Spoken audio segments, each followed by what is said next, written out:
Bienvenidos a Panorama Económico. En el día de hoy vamos a continuar con las novedades que se han producido desde el último envío de este programa y nos metemos de lleno en dos cuestiones que seguramente nos va a ocupar en la próxima hora. Una, la parte internacional, donde abordaremos esencialmente tres temas. Uno es el Pacto del Futuro, que se suscribió en el marco de la Asamblea General de las Naciones Unidas hacia fines de septiembre. El otro tema es sobre el pedido de Turquía para ingresar a BRICS, un tema bastante interesante desde lo geopolítico, dado que es un país que integra la OTAN, pero que cuenta con el apoyo de Rusia para ingresar a BRICS, y esto abre una incógnita respecto de las futuras decisiones o los futuros comportamientos que va a tener Turquía en el escenario internacional. Vamos a tocar brevemente el reciente conflicto internacional que se ha desatado entre Irán e Israel, y posteriormente nos ahondaremos en la coyuntura internacional si nos da el tiempo. Bueno, vamos a entrar a la cuestión que tiene que ver con el Pacto del Futuro. El domingo 22 de septiembre de 2024, en el marco de las Naciones Unidas, se lanzó el Pacto del Futuro, que no es otra cosa más que el relanzamiento o un service que le hizo la comunidad internacional a la Agenda 2030. Evidentemente estamos en el año 2024, faltan 6 años para el año 2030 y muchos de los objetivos establecidos por la Agenda 2030 no se han cumplido o no se van a cumplir. Por lo tanto, lo que se ha hecho a través de este Pacto del Futuro es relanzar la Agenda 2030 de cara a un próximo límite temporal que es el año 2045. Se suscribió un extensísimo documento que los vamos a analizar brevemente en los próximos minutos. Fue aprobado por consenso, no hubo mayorías. Después vamos a ver la particular posición de Rusia respecto a establecer una serie de enmiendas y principalmente la oposición argentina que en este caso se ha visto contraria a la suscripción de este documento. El Pacto del Futuro lo que pretende hacer es relanzar, como decía, la Agenda 2030 con miras a establecer compromisos para reformar las instituciones internacionales y aplicar las 56 acciones que después vamos a ver brevemente y más de 100 propuestas de cambio para garantizar lo que se supone es el crecimiento, la igualdad y garantizar derechos sociales, políticos y económicos para las generaciones presentes y futuras. Esto es por lo menos lo que formalmente pretende este pacto. Y también, y esto también es llamativo y alarmante, incluyó un capítulo de pacto digital que plantea la necesidad de regular las redes sociales, las empresas tecnológicas y la inteligencia artificial. Habíamos anticipado que la posición de nuestro país fue hostil a la suscripción de este acuerdo, lo cual nos llega a la siguiente reflexión. Napoleón Bonaparte solía decir que cuando el enemigo se estaba equivocando no había que interrumpirlo. Y en este caso, es sabido que la posición de nuestra hacia este gobierno es diametralmente opuesta. Lo que advertimos es que este gobierno, dentro de todos sus desaciertos, acá tenemos un hito de acuerdo y de consenso. El gobierno se ha apartado de la suscripción de este acuerdo, al cual nosotros, por las razones que vamos a ver con posterioridad, tampoco estamos de acuerdo. Vale decir que nuestro adversario político, en este caso, ha acertado.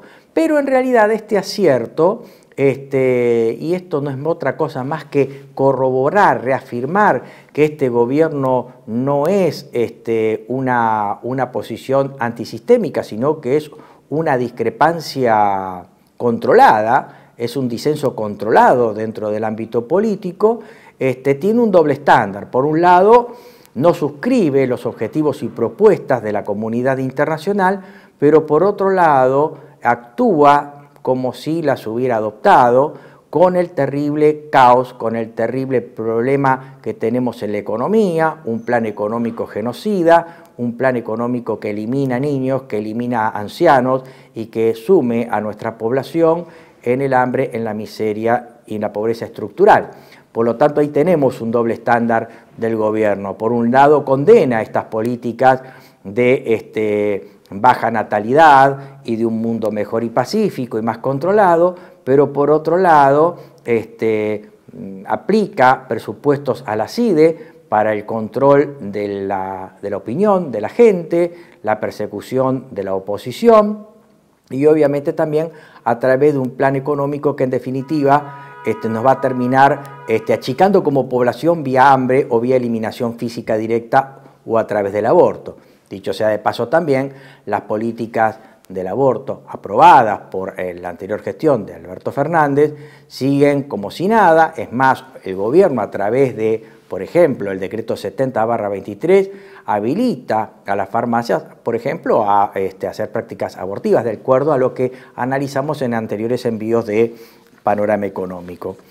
En esta línea, la canciller Diana Mondino, cuando tuvo que exponer sobre la posición argentina respecto a este Pacto del Futuro que se aprobó por consenso, dijo, abro cita, hoy en la ONU nos disociamos del Pacto del Futuro, elegimos un mundo mejor para cada uno de los niños, hombres y mujeres que habitan nuestro suelo.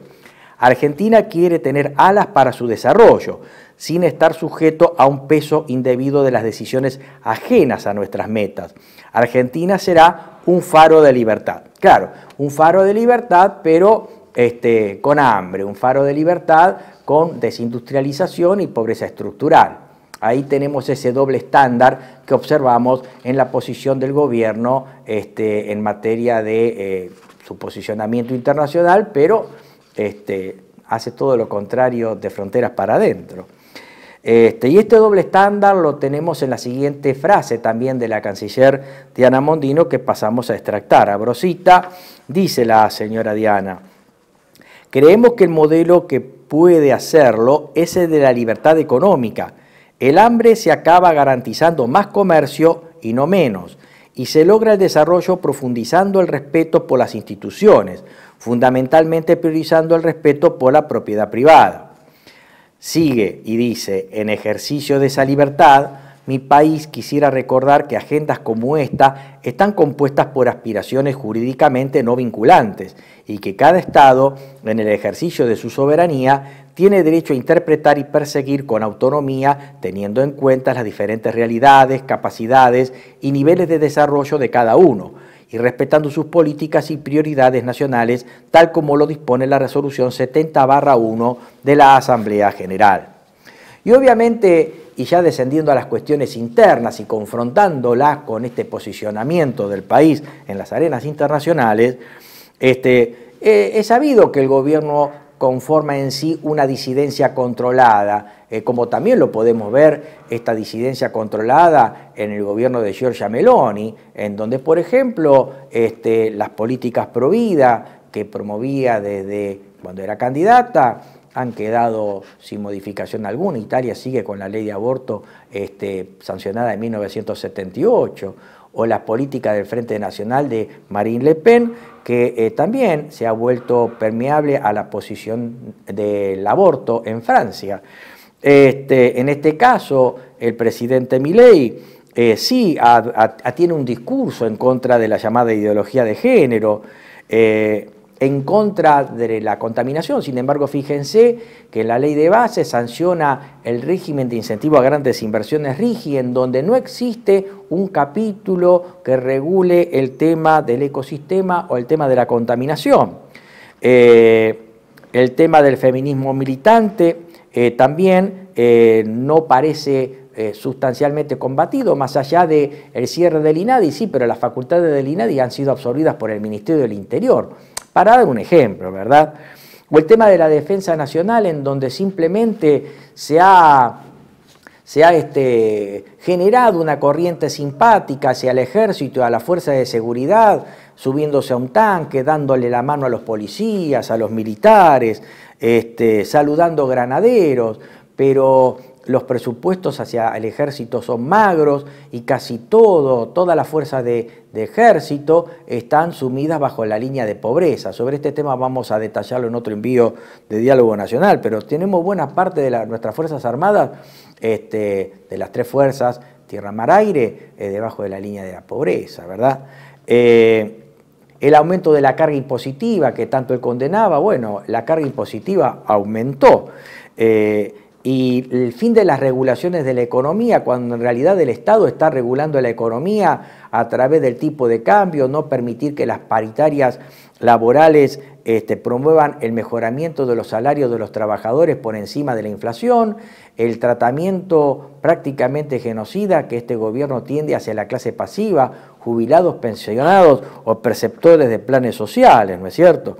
Las limitaciones a la libertad de expresión a través de la utilización de organismos no gubernamentales o gente de redes para atacar a través de sus odiadores a la gente que tiene un discurso distinto, o la persecución judicial a periodistas o personas que pretenden dar un posicionamiento distinto de la gestión de este gobierno, pero también de un posicionamiento crítico respecto de las anteriores gestiones de gobierno. Esto es el periodo kirchnerista, Néstor, Cristina Fernández de Kirchner, Alberto Fernández y los 4 años del ingeniero Macri, ¿verdad?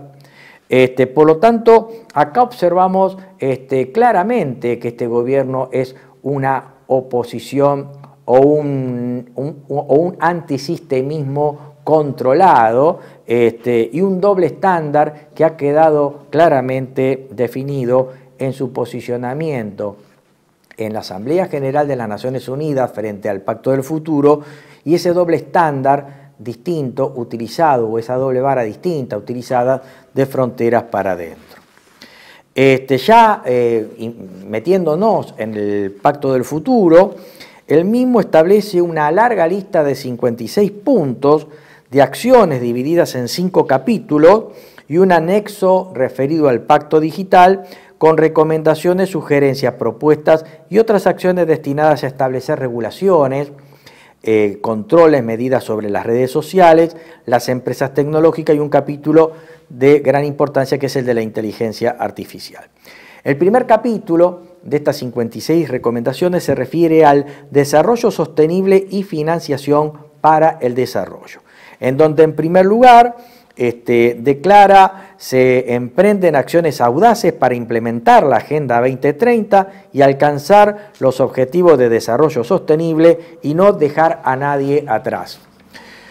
Después, en los puntos 2 y 3, habla en el punto 2, erradicación de la pobreza y generar esfuerzos para implementar la Agenda 2030. 3, fin al hambre y eliminación de la inseguridad alimentaria y todas las formas de malnutrición. Obviamente, esto está englobado en la idea de la reducción de la población a través de familias monoparentales, aborto, eutanasia y obviamente, en definitiva, sí, se va a terminar con la pobreza eliminando a los pobres, o se va a terminar con el hambre y la inseguridad alimentaria también reduciendo a la población. Ese es el doble discurso que tiene este documento. El cuarto punto se habla de reducir el déficit de financiación de los objetivos del desarrollo sostenible en los países en desarrollo. El punto 5 se refiere a afirmar el sistema multilateral de comercio, motor del desarrollo sostenible. El punto 6, invertir en personas para acabar con la pobreza y reforzar la confianza y cohesión social, de lo que quede. El punto 7 se refiere a constituir sociedades pacíficas, justas e inclusivas en pro del desarrollo sostenible y justicia para todos los que queden. El punto 8, lograr la igualdad de género y el empoderamiento de mujeres y niñas. Nuevamente, uno de los grandes temas que han sido introducidos por la Agenda 2030 y han sido relanzadas a través de este pacto. El punto 9 se refiere a hacer frente al cambio climático. Nuevamente, la comunidad internacional pretende inmiscuirse en asuntos internos de los países relacionados con su desarrollo sustentable, ¿verdad? Obviamente acá tenemos un doble estándar internacional donde los países que generalmente participan o son principales responsables de la contaminación se abstienen o se sustraen de este tipo de obligaciones. El punto 10 se refiere a restaurar, proteger en forma sostenible el medio ambiente. El punto 11, promover la cultura y el deporte y el desarrollo sostenible en este ítem. El punto 12, la implementación de la Agenda 2030, de aquí hasta el 2030 y posteriormente. Saltamos al capítulo 2, que se refiere a la paz y seguridad internacionales, en donde el punto 13 se refiere a mantener y constituir sociedades pacíficas, inclusivas y justas, y abordar las causas profundas de los conflictos. Punto 14, protegemos los civiles en conflictos armados. El punto 15 se refiere a garantizar que las personas afectadas por emergencias humanitarias reciban el apoyo que necesitan. El punto 16 promueve la cooperación de los Estados miembros para reducir las tensiones, por procurar el arreglo pacífico de las controversias y resolver los conflictos. El punto 17, acatar las decisiones de la Corte Internacional de Justicia y defender su mandato en cualquier causa en la que un Estado sea parte. 18, consolidación y sostenimiento de la paz. 19, cumplimiento de compromisos de paz respecto de mujeres y seguridad. 20, cumplimiento de estos mismos objetivos respecto de la juventud. 21, adaptaciones de las operaciones de paz para responder mejor a los problemas existentes y a las nuevas realidades. 22, abordaje de las graves repercusiones de las amenazas a la protección y seguridad marítimas. 23, promueve un futuro sin terrorismo. 24, prevé y combate la delincuencia organizada transnacional y los correspondientes flujos financieros ilícitos. 25, un mundo libre de armas nucleares. 26, respetar compromisos referidos al desarme. 27, aprovechar las oportunidades de las tecnologías nuevas y emergentes y el abordaje de los riesgos que puede plantear su uso indebido. Acá hice una mera lectura de estos objetivos, pero en realidad acá lo que observamos es la gran hipocresía de la comunidad internacional, sobre todo a partir del acta de San Francisco de 1945, en donde esto es una declaración de principios, una declaración de buenas voluntades, pero esto no tiene nada que ver, no tiene absolutamente nada que ver con lo que está ocurriendo en la realidad, en el mundo actual, ¿no? El capítulo 3 se refiere a ciencia, tecnología e innovación y cooperación digital. El punto 28 en este sentido dice aprovechar las oportunidades que ofrece la ciencia, la tecnología y la innovación en beneficio de las personas y el planeta. El 29 también ampliar los medios de implementación para los países en desarrollo a fin de aumentar sus capacidades en materia de ciencia, tecnología e innovación. El punto 30 exhorta a velar porque la ciencia, la tecnología y la innovación contribuyan al pleno disfrute de los derechos humanos. El 31 vela porque la ciencia, la tecnología y la innovación mejoren la igualdad de género y la vida de todas las mujeres y niñas. El 32 tiende a propender la protección, aprovechamiento y complementación de los conocimientos indígenas, tradicionales y locales. Acá se mete el tema de la agenda del indigenismo. 33, apoyo a la cooperación internacional en materia de ciencia, tecnología e innovación, referido a ayudar al secretario general de Naciones Unidas a reforzar ese papel. Saltamos al capítulo 4, Juventud y Generaciones Futuras, en donde en el punto 34 habla de invertir esfuerzos en la promoción de la infancia y la juventud para alcanzar todo su potencial. 35, promover, proteger y respetar los derechos humanos en todas las personas jóvenes, promover su inclusión social y su integración. 36, aumentar la participación significativa de la juventud a nivel nacional. Saltamos al capítulo 5, transformación de la gobernanza global. Revitalizaremos el sistema multilateral, artículo 38, entendiendo esto, sistema multilateral, a la agenda global o al supremacismo global que nos promueve la comunidad internacional desde el 45 hasta acá y sobre todo a partir del colapso de la Unión Soviética y el unilateralismo de ideas que se promueve con la idea de democracia, libertad económica, apertura de mercados, bajas barreras arancelarias y principalmente libre comercio. 39, reformaremos el Consejo de Seguridad, y acá Rusia puso un punto muy importante. Sabemos bien que hoy la comunidad internacional está parada, la comunidad internacional en términos de su acción para preservar la paz están totalmente devaluadas. El Consejo de Seguridad de Naciones Unidas hoy en día es poco menos que un sello de goma, no funciona, no para ningún conflicto, principalmente los que tenemos hoy en día y que aparecen en los medios de comunicación, el conflicto que tiene Rusia con Ucrania-OTAN, o el conflicto que se está dando en Oriente Medio, en donde ya hay un conflicto entre estados, Irán e Israel, en donde también están involucrados sus respectivos aliados.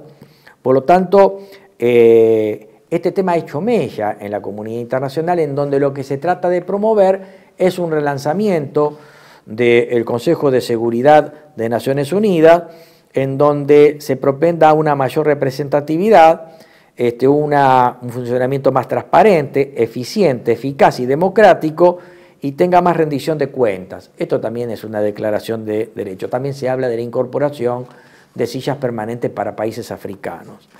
El punto 40 habla de intensificar las negociaciones intergubernamentales sobre la reforma del Consejo de Seguridad. 41, reforzamiento de la respuesta del Consejo de Seguridad para el mantenimiento de la paz y la seguridad internacional y su relación con la Asamblea General. 42, promueve mayores esfuerzos para revitalizar la labor de la Asamblea General. 43, reforzaremos el Consejo Económico y Social para acelerar el desarrollo sostenible. 44, reforzaremos la Comisión de Consolidación de la Paz. 45, fortaleceremos el sistema de Naciones Unidas. 46, garantizaremos el disfrute de todos los derechos humanos. 47, reforma de la arquitectura financiera internacional para afrontar las problemáticas actuales y futuras. Lo mismo para dar más voz y representación a los países en desarrollo, punto 48. Punto 49, esta reforma de la arquitectura internacional también tiende a promover el financiamiento de objetivos de desarrollo sostenible. El 50, esta reforma de la arquitectura financiera internacional tiende a tener como objetivo tomar préstamos de forma sostenible a fin de invertir en su desarrollo a largo plazo. En el 51, para promover países en desarrollo, para que en forma eficaz y equitativa tiendan a aliviarse las perturbaciones sistémicas y aumentar la estabilidad del sistema financiero. También esta reforma de la arquitectura internacional tiende, de acuerdo al punto 52 y 53, elaborar un marco sobre sistemas para medir el progreso hacia el desarrollo sostenible que complementen el Producto Interno Bruto y vaya más allá de él. Punto 54, reforzaremos la respuesta internacional a las perturbaciones mundiales complejas. Punto 55, fortaleceremos nuestras alianzas para cumplir compromisos existentes y abordar los problemas nuevos y emergentes. Punto 56, reforzaremos la cooperación para la exploración y utilización del espacio ultraterrestre con fines pacíficos y en beneficio de toda la humanidad. Posteriormente viene, le habíamos anticipado, el llamado Pacto Digital, referido esencialmente a la regulación de Internet y a la economía del conocimiento, la inteligencia artificial para ser más precisos. En el documento lo que se dice, más allá de aquellas cuestiones que tienen que ver con los beneficios de estas nuevas tecnologías, dice, abro cita, reconocemos que la rápida evolución y la potencia de las tecnologías emergentes están creando nuevas posibilidades, pero también nuevos riesgos para la humanidad, algunos de los cuales todavía no se conocen bien. Reconocemos la necesidad de determinar y mitigar los riesgos y garantizar la supervisión humana de la tecnología para promover el desarrollo sostenible y el pleno disfrute de los derechos humanos. Más tarde dice respecto de la inteligencia artificial, abro cita, Reconocemos el inmenso potencial que tienen los sistemas de inteligencia artificial para acelerar los avances en todos los objetivos del desarrollo sostenible. Gobernaremos la inteligencia artificial en aras del interés público y velaremos porque sus aplicaciones fomenten las diversas culturas, lenguas y apoyen la generación local de datos en favor del desarrollo de los países y las comunidades. Esto incluye, en particular, la cooperación internacional para ayudar a los países en desarrollo a crear capacidad en materia de inteligencia artificial, así como los esfuerzos por hacer frente a los efectos negativos que pueden tener las tecnologías digitales emergentes en el trabajo y el empleo y el medio ambiente. Obviamente, como había anticipado, este documento fue aprobado por consenso. Argentina se abstuvo de participar en la suscripción del mismo y tenemos las objeciones de Rusia que después las vamos a analizar con más detalle. Pero en realidad lo que observamos del capítulo de las tecnologías digitales, el pacto digital y respecto a la inteligencia artificial, es que se promueve una suerte de inclusión forzada de toda la comunidad en una gran camisa de fuerza digital, en donde dentro de esa gran camisa inclusiva digital, en ningún momento se incluyó en forma particular a los pueblos de los países, y mucho menos a los países mismos. Por lo tanto, lo que observamos es que esta nueva camisa inclusiva, camisa de fuerza digital, genera una suerte de tutela privada que ya la teníamos desde antes con el control de las redes sociales, llámese Facebook, Instagram, Internet, Twitter, X, etcétera, y esa tutela privada aparentemente pretende ser resumida por estos organismos globales, vía control que hace las Naciones Unidas o las agencias. Y obviamente en un mundo que se supone pacífico, sin conflictos, preservador de la paz, con una supremacía de una idea de aldea global, como la que en su momento desarrolló Fukuyama, pero también que convive con una política clara de reducción de la población y un mantenimiento controlado de la población que quede en medio de este corset digital inclusivo. Es lo que el doctor Pierpaoli llama la cuarta revolución industrial. Y obviamente esto lleva al riesgo de un control importante, en donde ya la vida de una persona no dependa de su presencia física en este mundo, sino de su presencia digital. Por ahí ya el sistema establezca un control o hasta la desaparición de una persona ya no en materia física, sino en materia digital. Alguien lo puede controlar digitalmente o también hacerlo desaparecer digitalmente. Y esto no quiere decir que pase todo por una desaparición física de la persona. Todo está controlado, nuestros gastos de dinero, datos de salud, comida, hábitos alimenticios, viajes, preferencias de los espectadores de televisión, radios favoritas, amigos con quienes nos reunimos y comunicamos regularmente, así como hábitos de compra-gasto, todo está por lo menos verificado, por lo menos espiado y, ¿por qué no?, controlado digitalmente por este sistema de control corporativo digital que está cruzado por algunos mecenas, benefactores, mesiánicos particulares y también por la comunidad internacional, llámese ONU o agencias. Y el nexo de ese control a manera de Big Data se da a través de el QR. El QR que inocentemente apareció en el año 1994, traído e inventado por la empresa japonesa Dentsu Wave, no es otra cosa más que un sistema de información con código de barras, pero bidimensional, matricial, que obviamente acumula mucha información sobre entidades o personas, sus gustos, sus características, etc. Y esto está siendo incorporado hasta de un modo amistoso a las personas, en donde, por ejemplo, usted tranquilamente puede ver los precios de una empresa de electrodomésticos a través de la utilización del código de barras.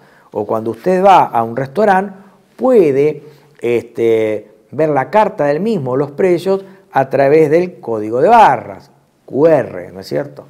Que significa Quick Response, respuesta rápida, muy propio de las nuevas generaciones que quieren todo rápido y que seguramente van a resultar muy amigables de incorporar este tipo de tecnologías. El pacto digital que se viene, guste o no, lo único que podemos hacer es evitarlo, es la consolidación de la Agenda 2030 y no deja mucho espacio para la discreción de las decisiones humanas y de los países.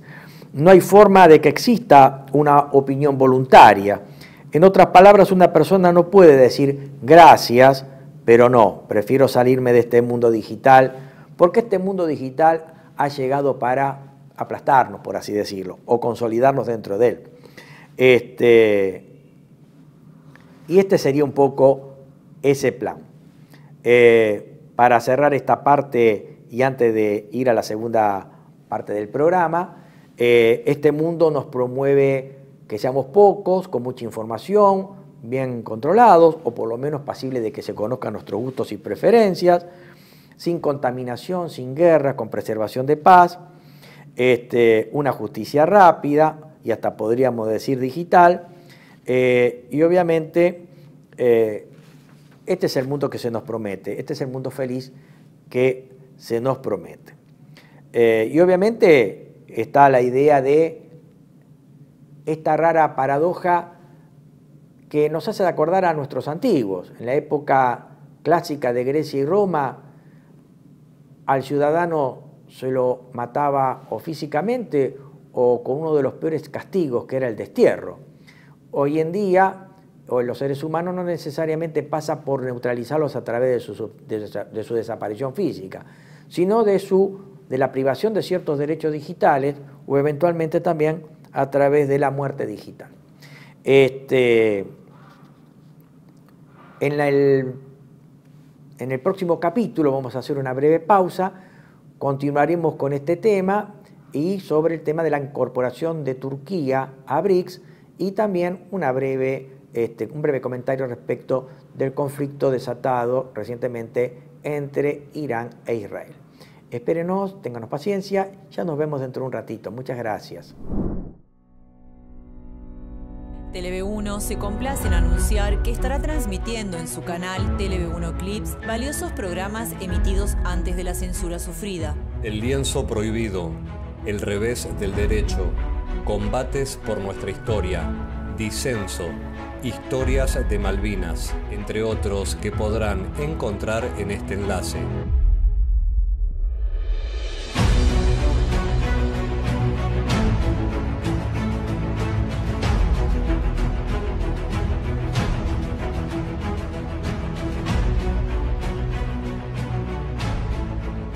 Agradecemos su aprovechamiento y difusión. Bienvenidos a CEPA, Centro de Estudios del Pensamiento Americano. Nuevo sitio web de cursos de formación en política, filosofía, historia, literatura, geopolítica, religión, psicología y más. Cursos de formación que reflejan el verdadero pensamiento americano. Lo invitamos a elegir el curso de su agrado ingresando en www.cepa.la.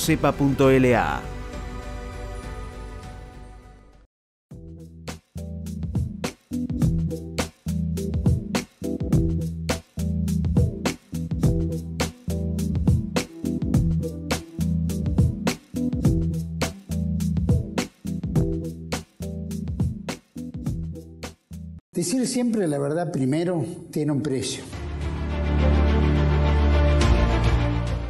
Dependemos de tu ayuda. TLV1, toda la verdad primero.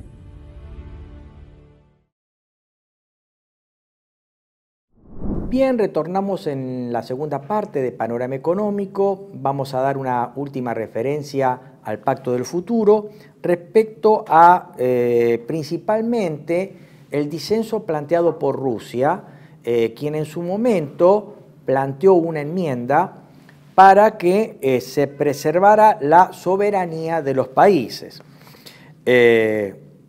Por lo tanto, lo que pretendió Rusia a través de la enmienda es que las Naciones Unidas y su sistema no intervengan en los asuntos que son esencialmente de la jurisdicción interna de los estados. Esta es la enmienda. Lo que ocurrió es que la delegación del Congo generó un consenso para rechazar esta enmienda y así fue, tuvo una mayoría importante de 143 votos para el rechazo de esta enmienda.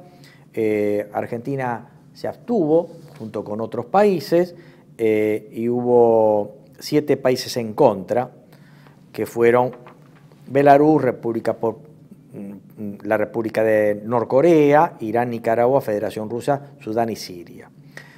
Obviamente sabemos bien que estas cuestiones tienden a no ser necesariamente vinculantes para los países, y esto en parte depende del poder geopolítico que tengan los países de oponerse a este tipo de agenda. Cerrando este tema, vamos a otro, que es el de Turquía-BRICS.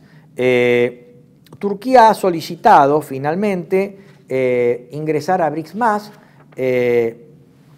Turquía era un poco una especie de cenicienta. Recuerden ustedes que siempre Turquía quiso entrar a la Unión Europea sin lograrlo. Y me parece que esta gran movida que ha desatado el BRIC ha generado una especie de círculo virtuoso para Turquía para relanzar sus relaciones exteriores. Recuerden que Turquía es un país que desciende del viejo Imperio Otomano, que se estableció entre el año 1299 hasta 1922. Turquía geopolíticamente es un país interesante porque tiene cierta centralidad respecto a áreas que son muy geopolíticamente importantes. Tiene un pie en Asia, tiene un pie en Europa, tiene influencias en algunos países de África y obviamente es próximo a un centro geográfico muy conflictivo como es el Medio Oriente. Es miembro de la OTAN, entró en el año 1952 junto con Grecia y hoy en día los conflictos internacionales y también la diferencia que tiene Turquía respecto de las relaciones exteriores que hace Estados Unidos, sobre todo respecto al conflicto del Medio Oriente, o el tratamiento con desdén que siempre ha dado Europa a la diplomacia turca, ha llevado a que Turquía recupere cierta centralidad y relance sus relaciones exteriores. En la época de la Guerra Fría, recordemos que países como Estados Unidos, principalmente uno de los grandes ideólogos de las relaciones exteriores de James Carter, el polaco norteamericano Zbigniew Brzezinski, hablaba de Turquía como un país importante y central, pero como un mero catalizador o pacificador de una zona bastante conflictiva.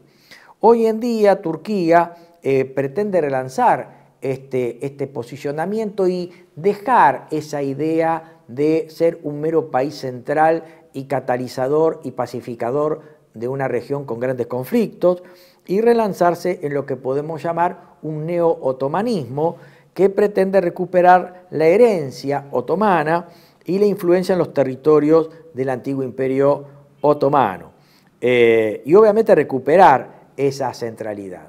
Y esta impronta la observamos desde principalmente que llega al poder un partido que le da esta impronta, que es el Partido Justicia y Desarrollo de Erdogan, que es un partido, podríamos llamarlo nacionalista, conservador popular, de corte islámico y de cierto dejo laico, hasta por ahí nomás. Esotéricamente ustedes pueden ver la bandera de Turquía, tiene la media luna turca, símbolo muy caro a la comunidad islámica, ¿no es cierto? Y esta impronta se ha visto sobre todo reforzada a partir de la frustración del golpe militar que acaeció en Turquía el 15 de julio del 2016 por parte de sectores políticos económicos más bien prooccidentales o liberales, ¿no es cierto? Por lo tanto, Turquía recupera y relanza toda una idea nacionalista que obviamente está en línea con lo que está ocurriendo en otros países, frente a esta agenda global, atlantista, que nos propone Naciones Unidas, países miembros y ciertos magnates o mesiánicos. Es la otra agenda, que es la agenda de las ecúmenes, o sea, de las nacionalidades, las viejas tradiciones que pretenden nuevamente ponerse al frente de los países, toda una impronta industrial, desarrollista, reivindicadora del pasado ancestral, folclore, idioma, cultura, religión, que es la otra visión que se viene y que en realidad a grandes trazos compartimos, ¿no es cierto? En cuanto al atractivo de los BRICS, Turquía ve los BRICS como un ámbito mucho más hospitalario que la hostil Unión Europea, porque aquí, ¿se acuerdan ustedes cuando habíamos hecho el programa con el doctor Zaponaro? BRICS propone una relación mucho más abierta, por ahí más democrática, podríamos decir, y un mayor diálogo sur-sur, sobre todo con países con la misma problemática propia de los países subdesarrollados. O sea, es una gran mancomunidad de periferias que obviamente tienen a resguardo la institucionalidad de nuevos organismos internacionales de crédito, de fomento, una nueva moneda internacional y obviamente abrirse de los tradicionales sistemas de intercambio de capitales dados por Fondo Monetario, Banco Mundial, el abandono del dólar y los sistemas internacionales del pago con una fuerte predominancia del mundo anglosajón. Por lo tanto, Turquía ve en la entrada de BRICS a un mundo más multipolar, por ahí hasta más justo, digámoslo de alguna manera, y obviamente que viene o encaja muy bien dentro de la impronta del partido gobernante.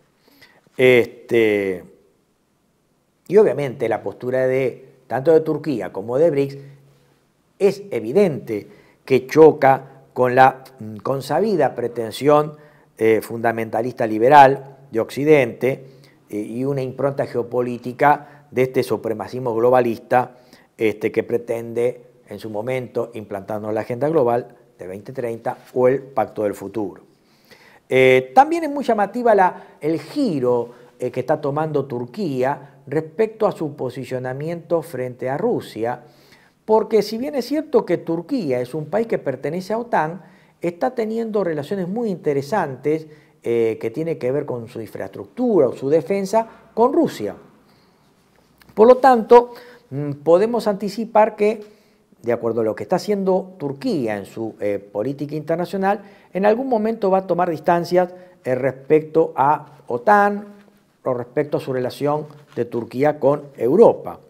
Por ejemplo, el 11 de junio de este año, el ministro de Asuntos Exteriores turco, Hakan Fidan, estaba en una reunión con Putin y Putin afirmó, abro cita, damos la bienvenida al interés de Turquía en el trabajo de los BRICS. Más tarde dice, sin duda apoyamos plenamente esta aspiración. Estamos hablando de un país que está en OTAN, una alianza militar que está combatiendo contra Rusia y que tiene como ariete Ucrania, ¿no es cierto? En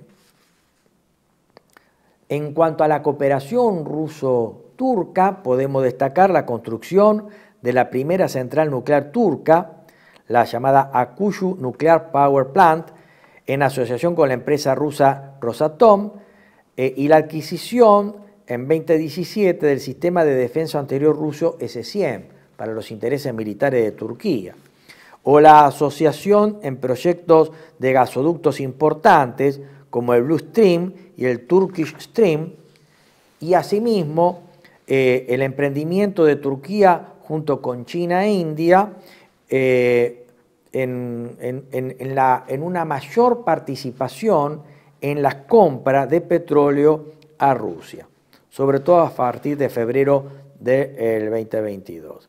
Y obviamente esa centralidad geopolítica ucraniana no puede soslayarse respecto a los conflictos que se están teniendo entre Rusia frente a Ucrania, OTAN, y el conflicto en la Franja de Gaza. Respecto al tema ucraniano, Turquía, por ejemplo, se ha negado a apoyar las sanciones que se han impuesto contra Moscú, impulsada desde los países de la OTAN, siendo que Turquía forma parte de la OTAN, y se negó a cortar los vínculos con Rusia, y fue Turquía que en el año 2022 trató de promover una paz entre Kiev y Moscú a través de 15 puntos en los cuales se establecía que Rusia retiraba las tropas previo al alto el fuego y siempre que el gobierno de Kiev se comprometiera a la neutralidad, es decir, no incorporarse a OTAN. Pero sabemos bien cómo terminó esto.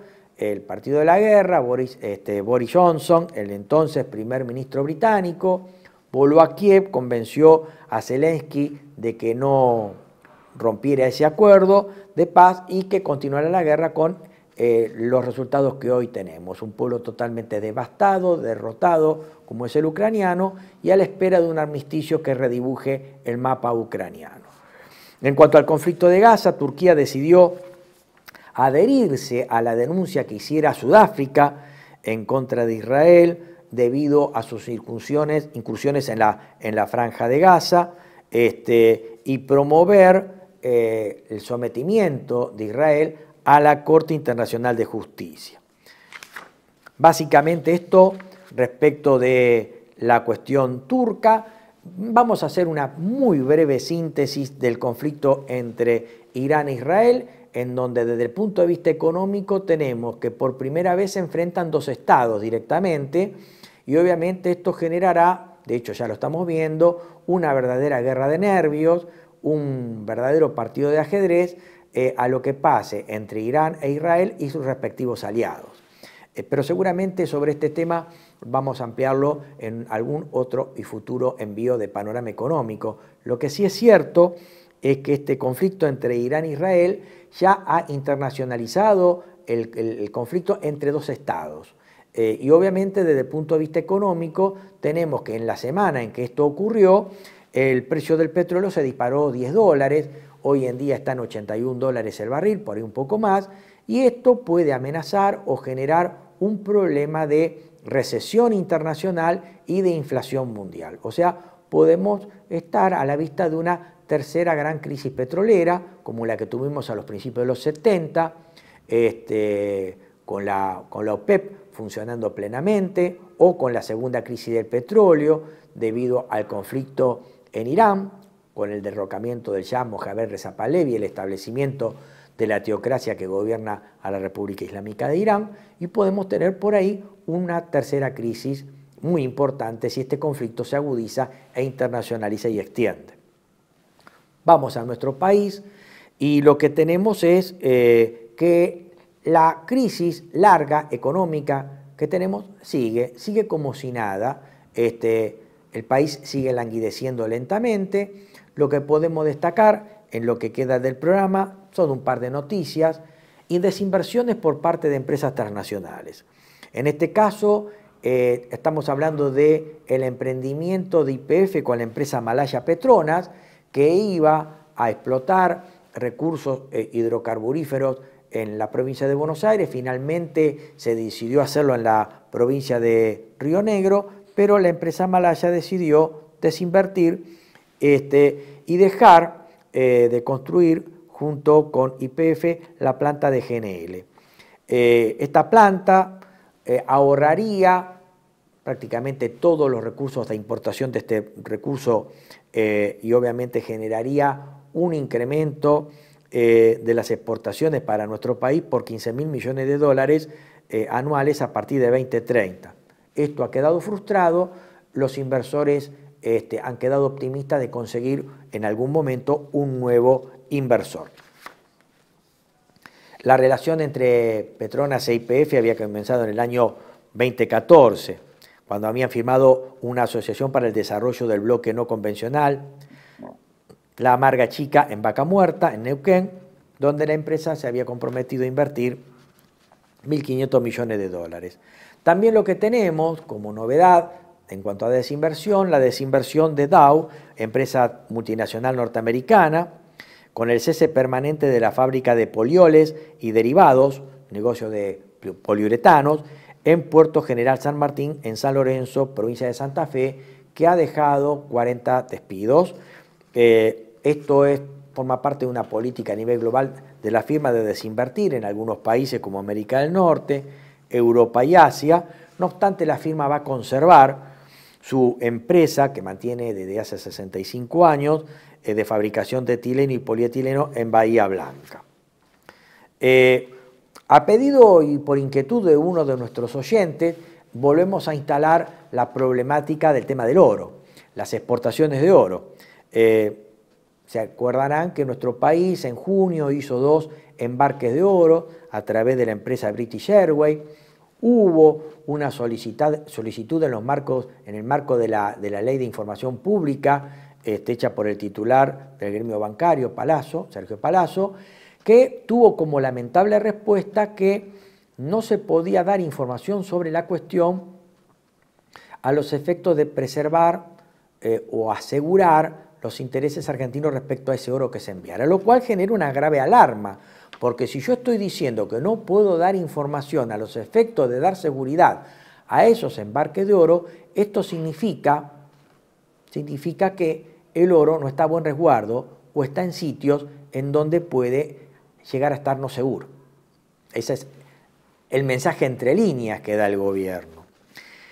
Y parece ser que esto es así porque la noticia que tenemos es que nuestro país tiene al menos el 60% de las reservas de oro fueron enviadas a Londres en los últimos años, y con relación a estas 2 operaciones, estos 2 embargos que se dieron en el mes de junio de este año, se hablan de 3 toneladas, casi 96.500 onzas Troy, irían a Londres para eventualmente ser garantía de préstamos en el orden de 4.400, 4.800 millones de dólares.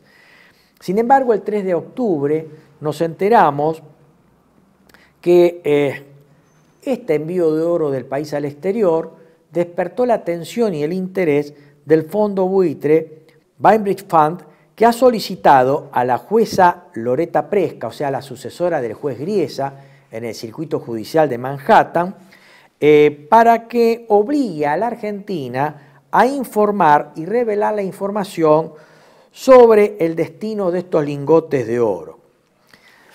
Es sabido, lo dije hace un ratito, que este oro presumiblemente va a garantizar un préstamo a favor de nuestro país en el orden de 4.400, 4.800 millones de dólares, que va a tender a pagar la deuda con bonistas que presuntamente van a vencer en enero próximo. Este fondo en cuestión está reclamando en ese circuito de Manhattan unos 95,8 millones de dólares en un juicio que tiene desde el 2016 por la reestructuración de bonos impagos. También Argentina tiene otro conflicto con este fondo que busca tomar posesión de acciones de YPF en el juicio de la expropiación petrolera. Este fondo es un acreedor contumaz del país, es un hold-out que trata de tomar o recuperar la totalidad de la inversión de bonos que seguramente ha comprado a precios basuras y bajos a través de estos juicios. Y obviamente ya tiene firme esta sentencia por casi 95,8 millones de dólares más intereses, y aparentemente fue autorizado por la jueza Loretta Presca a generar el discovery, o sea, tratar de indagar a través del gobierno argentino dónde están los lingotes de oro, y también algo muy importante, no solamente el tema de la información, sino también probar ante la jueza de que el Ministerio de Economía y el Banco Central son la misma persona. o sea, tratar de probar la teoría del alter ego. Desde el punto de vista jurídico y en principio, el Tesoro Nacional y el Banco Central son dos personas distintas, pero si se llega a probar que el Banco Central es la longamano o el alter ego del Tesoro, estos lingotes de oro podrían sufrir el embargo porque se lograría probar que el Banco Central es la mano larga del Tesoro, son la misma persona, por lo tanto el Tesoro podría ser pasible del embargo de los lingotes de oro. Algo parecido ocurrió hace mucho tiempo atrás en aquel juicio que nuestro país tuvo con el fondo NML de Paul Singer, en donde Singer trató de probar que el Banco Central era la longamano o el alter ego del Tesoro ante el juez Guiesa. Esto no se pudo probar, pero y obviamente eso generó que no fueran pasibles determinados embargos que pretendía Singer. En este caso tenemos un problema. Digo, en primer lugar, el titular del Banco Central no solamente es amigo, ha sido socio de Luis Caputo. La decisión de Caputo de que el oro del Banco Central fuera embarcado en un avión y destinado a Londres, la decisión fue del ministro de Economía. También es cierto que el Tesoro ha tomado bonos del Banco Central y están en la hoja del Banco Central para aligerar la hoja del balance del Banco Central. O sea, es bastante complicado hoy en día decir que el Banco Central es independiente del Tesoro. Por lo tanto, el tema de la longamano es prácticamente un hecho, lo cual genera una seria preocupación adicional al tema del oro que está yendo hacia Londres, o vaya a saber hacia dónde, ¿no?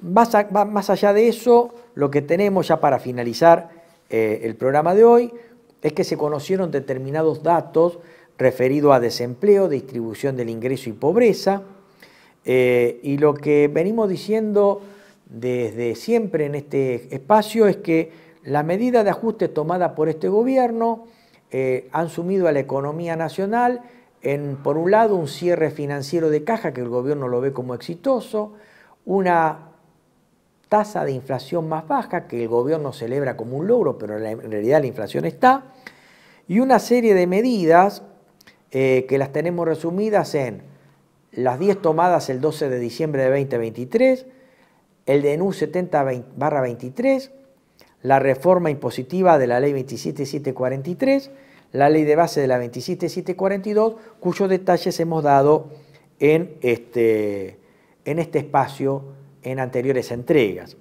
Lo cierto es que hoy la economía sigue hundiéndose en esta recesión e inflación y que tiene como lamentables resultados que la tasa de desocupación abierta sigue alta en 7,6%. Reiteremos que esto está subestimado, dado que los perceptores de planes sociales no son computados como desempleo abierto, dada la incompatibilidad del plan social con el trabajo, y que la parte de la población económicamente activa que está bajo desempleo abierto está sufriendo el efecto de desempleado desalentado, dado que el encuestador cuando va y pregunta si tiene empleo se responde que no, pero tampoco estuvo buscando empleo activamente en la última semana.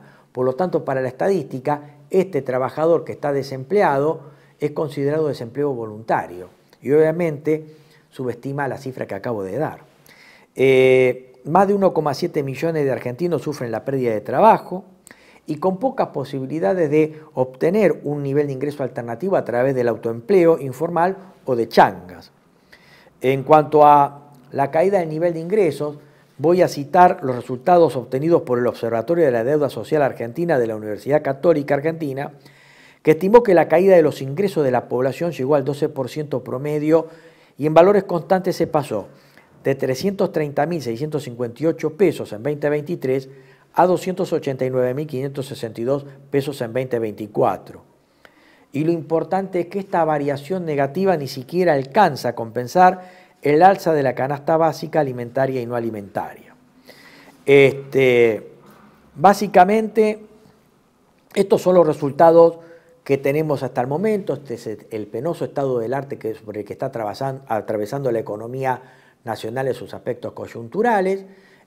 Tenemos más información para darles, pero bueno, me parece que por lo visto en el día de hoy es suficiente. Lo único que podemos decir es que en el día de ayer el Congreso rechazó la posibilidad de insistir con la normativa de que otorgaban mayor financiamiento a las universidades. Para eso la oposición necesitaba 2/3 de los votos, alcanzó a tener una mayoría, de hecho ganó la votación por 160 votos, necesitaba 166 votos, por lo tanto el veto ha quedado firme y lo que augura es una mayor conflictividad del estamento universitario para los próximos meses. De hecho, en el día de hoy tenemos un paro a nivel universitario. La conflictividad se está dando de manera creciente, ya tenemos los primeros hechos de violencia directa en las calles. Dios quiera que esto no llegue a mayores, aunque soy bastante pesimista. Eso es todo lo que tenemos por ahora. Espero que esto haya sido de utilidad para todos ustedes. Debemos tener mucha paciencia, debemos encomendarnos a Dios, a la protección de Dios, de la Virgen de Luján. Yo estoy bautizado en Luján y soy muy mariano en ese sentido. Encomendémonos a Dios, tratemos de minimizar los daños, tengamos mucha paciencia y templanza. Y desde este humilde espacio de Panorama Económico me despido. Nos vemos hasta un próximo encuentro. Muchas gracias y los esperamos.